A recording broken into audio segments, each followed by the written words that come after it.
तो भारत के अलग अलग क्षेत्रों में नए वर्ष मनाने की अलग अलग परंपरा है। जैसे आसाम में नया वर्ष बिहू से शुरू होता है, तो बिहू का कोई गहरा अर्थ है हमारे समाज जीवन में, हमारे राष्ट्र जीवन में। बिहू के पीछे पूरी संस्कृति है और पूरी की पूरी सभ्यता का दर्शन है, इसके लिए बिहू है और उसके साथ नए वर्ष की शुरुआत है। इसी तरह दक्षिण में हम चले जाएं तो मानते हैं कि ये दिन खास है, ये दिन खास है। उत्तर में, दक्षिण में, पूर्व में, पश्चिम में। अब ये पश्चिम भारत में गुजरात के लोगों के लिए बहुत महत्व का दिन है, दीपावली वाला। तो दीपावली के अगले दिन से वो नए वर्ष की शुरुआत मानते हैं, क्योंकि व्यापार के हिसाब से वो उनका सारा हिसाब है।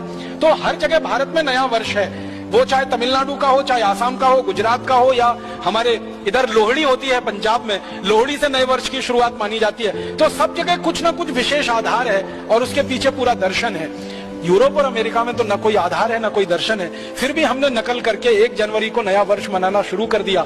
और इस देश में ऐसा बेहूदगी वाला हिसाब किताब बन गया है कि 31 दिसंबर की रात को और 1 जनवरी की सुबह देश के मुंबई, दिल्ली, मद्रास, बेंगलोर आदि आदि बड़े शहरों में होटल बुक किए जाते हैं, रात भर पार्टियां चलती हैं, कान फोड़ू संगीत बजाया जाता है और पता नहीं क्या क्या सब व्यभिचार किया जाता है। वो नए वर्ष मनाने का हमने पूरा नकल करके पश्चिम से या यूरोप अमेरिका से अपने जीवन में बसा लिया। हमारे यहाँ के जो क्षेत्र के हिसाब से और हमारे देश के जाति समूह के हिसाब से नए वर्ष के जो गणन थे या जो उनकी गणनाएं थी, वो सब हम भूलते चले गए और सब कुछ हम डूबते चले गए विदेश से आए हुए इस दर्शन में।